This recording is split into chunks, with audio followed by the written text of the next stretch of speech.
కీరవాణి చిలకల కొలికిరు పాడవేమే వలపులే తెలుపగా విరబూసిన ఆశలు విరితేనెలు చల్లగా అలరులు కురిసిన ఋతువుల తడిసిన మధుర సవాణి కీరవాణి చిలకల కొలికిరు పాడవేమే.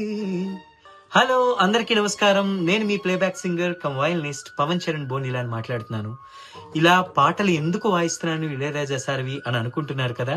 మనందరికీ ఒక బ్రహ్మాండమైన న్యూస్ ఏంటంటే నవంబర్ 8వ తారీఖున ఇళయరాజా సారే స్వయంగా విజయవాడ మొట్టమొదటిసారిగా రాబోతున్నారు. యావత్ ఆంధ్రప్రదేశ్ అంతా కూడా ఆ రోజు వచ్చేసి ఆయనకి ఘన స్వాగతం తెలియజేసి ఆయన సంగీతాన్ని మనందరం ఆస్వాదించే రోజు నవంబర్ 8వ తారీఖున. మీ అందరూ మర్చిపోకండి, డేట్ ని ఫిక్స్ చేసుకోండి. నవంబర్ 8వ తారీఖున 7 గంటలకి Ilaiyaraaja sir live in concert Indira Gandhi స్టేడియంలో ఉండబోతోంది. సో తప్పకుండా మనందరం కలుద్దాం. Let's enjoy the show on November 8. Book the tickets on book my show. Thank you so much. కిన్నెర సాని వచ్చిందమ్మ వెన్నెల పైటేసి